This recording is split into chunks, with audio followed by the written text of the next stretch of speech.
Mr. Undersecretary, first, did I hear you correctly earlier that you stated wait times would not improve?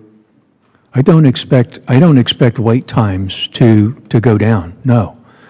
I think as we improve access to care, as we improve care quality, as we improve the veterans' experience at VA, I think we are going to find that demand will outstrip our ability to supply that care. That's my expectation. Do they need to improve? Do what need to? Wait times. I would love to see wait times improve, but it's a false promise for me to sit here. I'm looking at what happened over the previous year. We increased inpatient and outpatient appointments inside and outside VA by, not inpatient, outpatient appointments inside and outside VA by roughly 10% in a year. That's huge. And yet we had massive budget increases too. And yet what we saw were more veterans coming to us for care, longer wait times. We've got to ensure that we are providing urgent care to those veterans that need care urgently. And by your own definition, you have over 512,000 veterans waiting more than 30 days for an appointment. Yes. And you're not going to improve that at all? You got 142,000 waiting more than 60 days by your own definition, and you can't improve that at all? I would tell you that the dual focus, Dr. Huelskamp has focused his organization very intensively on providing urgent care. The other area that I have pushed hard on and continue to push hard on are what I refer to as veterans waiting the longest for care. And so it starts at the longest wait times and works down so that we're using the resources that we have to provide urgent care and to accelerate the access to care for those veterans waiting the longest. But for me to sit here and say that the 30-day wait list is going to go away, I don't think that's going to happen.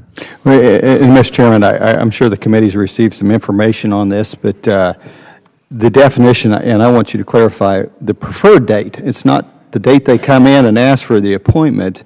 You start the clock based on the date for the appointment deemed clinically appropriate. Is that correct? Either the date, if it's provided that the date is deemed clinically appropriate, or the date that the veteran wants to be seen. The large majority of our appointments are return to clinic appointments. I understand that, and there shouldn't be a 60-day wait for those. But who determines what's clinically appropriate? That's a discussion between the clinician and the patient. And where does, in the scheduler, doesn't play a role in that at all? So a request comes in, the scheduler talks to the physician, for example, and says, what do you think when we should schedule that? That doesn't go to the clinician provides that clinically appropriate date in the scheduler or the provider? The provider, the clinician, the doctor, or the nurse provides that date to the scheduler. So it's in the system. So every call that comes in, the provider, whether a physician or a nurse, actually makes the decision on scheduling? If a veteran's calling in for an appointment, then they're asking to be seen. And in that But that's not when the clock starts, correct? If the veteran says, I want to be seen today, it's exactly when the clock starts. And if the veteran is conveying a need, for example, I have severe chest pains, come in right now. Or wait so 60 there's days. that kind of fundamental triaging that's happening. Okay. Well, I'm trying to understand that, and I don't think it really gets to the point, because you're claiming a waiting date of only 4 days for mental health services. Is that actually the claim that you have today? You only 4 days wait for mental health? If you look at the average wait time for a completed mental health appointment, yes, that is correct. No, not completed. Waiting. What's the perspective? How long will they expect to wait?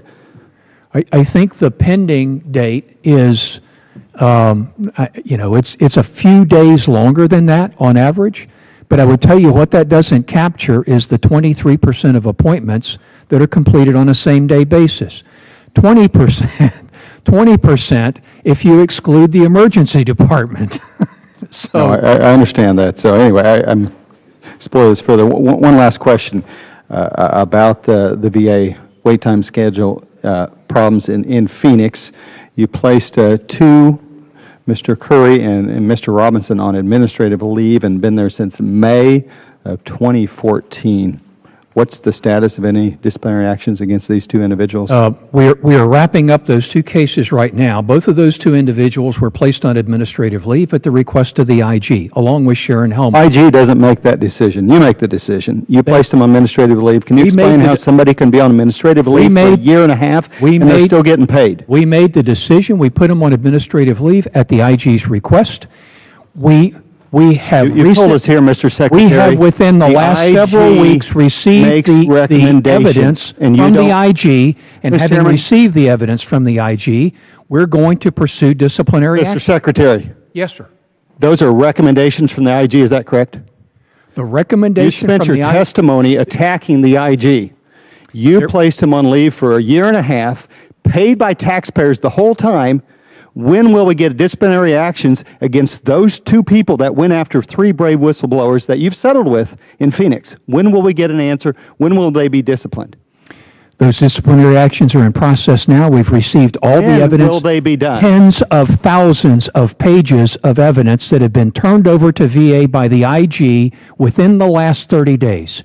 And we are going through that evidence right now in order to be able to kidding me. After take a year action and a that can half, be sustained. They're still getting paid by the taxpayers, and you can't figure out a way to discipline them.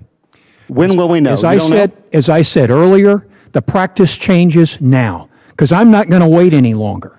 A year and a half, I would say you've waited long enough. We waited too long. They should lose their job or be disciplined, We but not be waited, sitting on we their, waited what's too getting long. paid.